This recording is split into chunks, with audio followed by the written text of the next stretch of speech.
நாள்ல காய்ச்சிரும் நீங்க வச்சு 6 மாசம் அடுத்து என்ன கொடி? அடுத்து கொடி மொச்சை கொடி. அவரே கொடிக்கு அடுத்து மொச்சை கொடி. அவங்க போட்டுருக்கிறதுனோடையுமே அதையும் காட்டிடுங்க.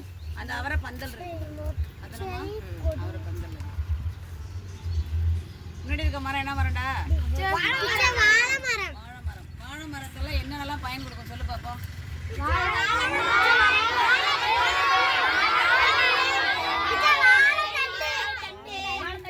எல்லாமே பயனாகும். அடுத்த மரம் இங்க பக்கத்துல இருக்கிறது என்ன மரம்? இது மரம் அங்க இருக்க வரிசையாவா? இது என்ன மரம்? இது என்ன மரம்? பூசர மரம். பூவரசு. எழுதிக்க. பூவரசு மரம். பூவரசு.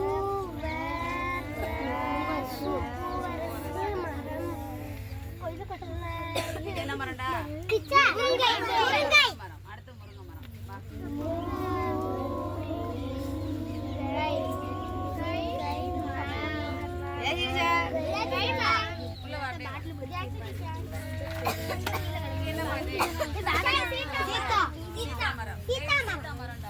மரம் தனியா எழுதிக்கணும், செடி தனியா, கொடி தனியா எழுதிக்கணும்.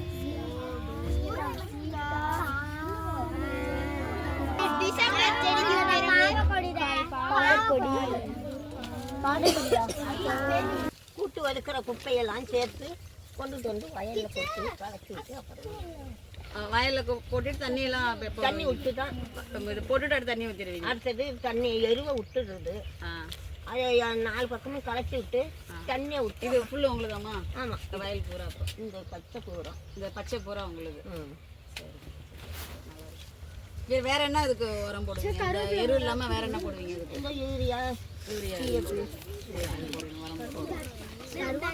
இயற்கை உரம் பார்த்தாலும் நம்ம வந்து இப்ப தோட்டத்துக்குலாம் காய்கறி கழிவுலாம் போடுறோம்ல, அது மாதிரி இப்ப இவங்க சொல்றது வந்து நம்ம ஆட்டெரு பார்த்துருக்கோம்ல, ஆட்டெரு மாட்டெருன்னா இது சாணம் இந்த ஆட்டெரு எல்லாத்தையும் கலந்து அவங்க வந்து வயலுக்கு இந்த உரம் போடுறாங்க. செடிங்களுக்கு நம்ம என்ன செய்யலாம்? ஆட்டெரு போடலாம், மாட்டு எரு போடலாம், எல்லாமே போட்டு நம்ம என்ன செய்யலாம்? சரியா மனசு வைக்கலாம். அது எங்கேயோ ஒரு கொடி இருக்குது. என்ன கொடிமா அது?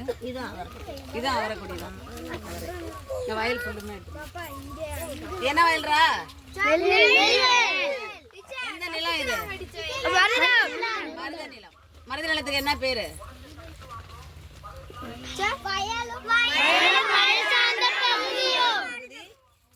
இது வாழை மரம்.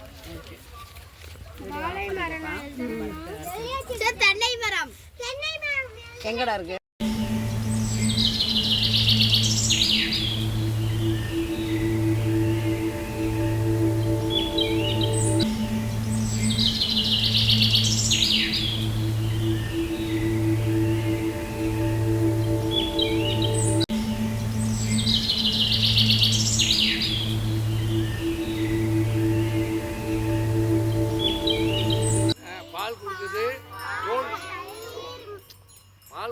அதுலேருந்து பிறப்பொருள் கொடுக்குது, தோல் கொடுக்குது, அதுலேருந்து பிறப்பொருள் கொடுக்குது, அதுக்கப்புறம் இறைச்சி கொடுக்குது. 3ம் கொடுத்தாச்சு.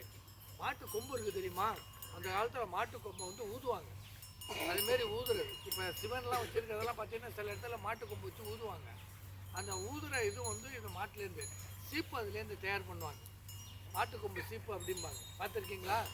யானைக்கு வந்து தந்தத்துலேருந்து எடுப்பாங்க, மாட்டுக்கு கொம்புலேருந்து தான் எடுப்பாங்க. இந்த கொம்பெல்லாம் வராது, பெரிய பெரிய கொம்பெல்லாம் வரும். அந்த கொம்பெல்லாம் பெருசாக இருக்குல்ல, அதேமாரி கொம்புகள் வரும். அந்த கொம்புலேருந்து இது பண்ணுவாங்க. நம்ம நாட்டில் மாட்டுக்கு ஒரு விழா எடுப்பாங்க. என்ன விழா அது? ஜல்லிக்கட்டு. அப்புறம் விழான்னா ஜல்லிக்கட்டை சொல்றியடா? மாட்டு பொங்கல் தான் மாட்டுக்கு விழா எடுக்கிறாங்க. ஏன்னா அந்த காலத்தில் எருவெல்லாம் இந்த மாடு கொடுக்கறது தான் கொள்ளை குட்டி போடுவாங்க, வயல் குட்டி போடுவாங்க. அதனால் இந்த மாட்டுக்கு சிறப்பு செய்யறதுக்கு பொங்கல் சூரியனுக்கு செய்கிறது, 2வது மாட்டு பொங்கல் மாட்டுக்கு செய்கிறது, 3வது கன்னி பொங்கல் எல்லாரும் இளைஞர்கள்லாம் சந்தோஷமாக இருக்குது. அப்படி இருந்தாங்க. அப்போ மாட்டுக்குன்னு ஒரு விழா கொண்டாடுறது மாட்டு பொங்கல். மாட்டுக்குன்னு ஒரு விழா கொண்டாடுறது மாட்டு பொங்கல். அந்த மாட்டுக்கு அன்னைக்கு என்னென்ன செய்வாங்க யாரும் தெரியுமா? ஒருத்தவங்க சொல்லு. மாலை போடுவாங்க.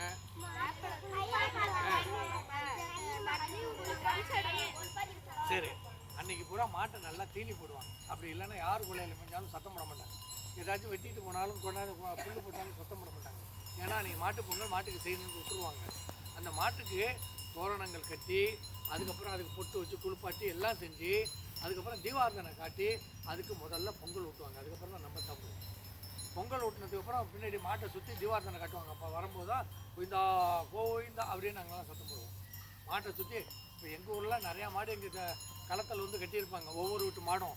ஆனால் எல்லார் மாட்டையும் அப்படி சுற்றி வரப்போ உள்ளார அவ்வளோ பிள்ளைங்க, ஒரு 50-60 பிள்ளைங்க நிற்கும். அப்படியே வரிசையாக அவங்கவுங்களும் தீபார்த்தனை எடுத்துகிட்டு வருவாங்க. எடுத்துகிட்டு வரும்போது அவங்கவுங்களும் கோஷம் கூட்டிகிட்டே வருவாங்க. அவங்க ஒரு கோயிந்தா போடுவாங்க, நாங்கள் ஒரு கோயிந்தா போடுவோம். அப்படி மாறி மாறி இருக்கும். ஒரே சந்தோஷமாக இருக்கும். எத்தனை மணிக்குன்னா நைட்டு 7 மணிக்கு மேலே தான் செய்வாங்க, இருட்டில் தான் செய்வாங்க. அவ்வளோ சந்தோஷமாக இருக்கும். அப்புறம் மேலே படையல் போட்டு அதுக்கப்புறம் என்ன செய்வாங்க, முதல்ல மாட்டுக்கு தான் சாப்பாடு கொடுப்பாங்க. அதுக்கப்புறம் தான் என்ன பண்ணுவாங்க, மாட்டை கொண்டு போய் கட்டிட்டு வருவாங்க. அன்னைக்கு மாட்டுக்கு எல்லா உணவும் தருவாங்க, எல்லா உணவும் தருவாங்க. சரி ரைட்டு. இப்போ மாட்டுக்கு போய் சரி புல், பெரும்பாலும் மாட்டுக்கு புல், புண்ணாக்கு, பருத்தி கொட்டை, அந்த கழனி தண்ணி, நம்ம சாப்பிட்றது பூரா மீதி பூரா என்ன செய்யும், மாட்டுக்கு கொண்டு போய் கொட்டிடுவோம். அதுக்கு பேர் கழனி தண்ணின்னு பேர். அந்த எது கொட்டுறோமோ அது பூரா சாப்பிட்டு ஜம்முன்னு இருக்கும். நம்ம எது சாப்பிட்றோமோ நம்ம நோய்வாக இருக்கும். ஏன், அரிசி எடுத்துக்கிட்டால் அது தவிடு சாப்பிடும். தவிட்டில் அவ்வளோ சத்து இருக்குது. இப்போ ரொட்டியெல்லாம் சாப்பிட்றீங்கல்ல, அது தவிட்லேருந்து வர்றது தான். அப்போ அவ்வளோ சத்து இருக்குது இதில், அவ்வளோ சத்து இருக்குது.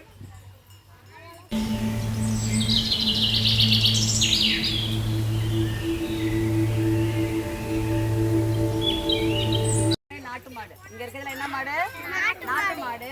அங்க இருக்க பாரு வண்டிகிட்ட இருக்குல்ல, அந்த மாட்டுக்கு வந்து ஹெச்எஃப்னு பேர். அந்த மாட்டுக்கு என்ன பேரு, ஹெச்எஃப். நோட் பண்ணிக்க, ஹெச்எஃப். அங்க ஒரு மாடு நிக்குது தெரியுதா, அங்க நிக்குது பாரு. அது வந்து ஜல்லிக்கட்டுக்கு ரெடி ஆயிட்டு இருக்கு. எதுக்கு ரெடி ஆகுற மாடு, நம்ம தமிழர்களுடைய வீர விளையாட்டு எது, ஜல்லிக்கட்டு. அந்த ஜல்லிக்கட்டுக்கு தான் அவங்க ரெடி ஆயிட்டு இருக்காங்க இப்போ. சரியா, இப்ப என்ன உணவு சாப்பிட்டு இருக்க மாடு, வைக்கோல் திங்குதா. அதோட சாணத்தெல்லாம் கொட்டியிருக்காங்க பாரு. கொட்டின பிறகு இது என்ன ஆகும், உரமாகி இது வந்து இயற்கை உரம். இந்த இயற்கை உரத்தை என்ன செய்வாங்க, வயலுக்கு, இது வயலுக்கு போடும்போது வயலு மண்ணோட வளமை எப்படி இருக்கும், நல்லா இருக்கும். சரியா, செயற்கை உரங்கள் வந்து வயலுக்கு கெடுதல். இந்த மாதிரி சாணம், எரு, ஆட்டு எருலாம் போடும் பொழுது நம்முடைய வயல் மண் வளமை எப்படி இருக்கும், சிறப்பாக இருக்கும். சரியா, இப்போ சார் சொன்னது எல்லாமே கேட்டியா. எரும மாடு அது மட்டும்தான் இருக்குதா, குட்டி ஒரு எரும மாடு ஒன்று, இது ஒன்று இருக்கு. மீதி எல்லாம் நாட்டு மாடு தான்.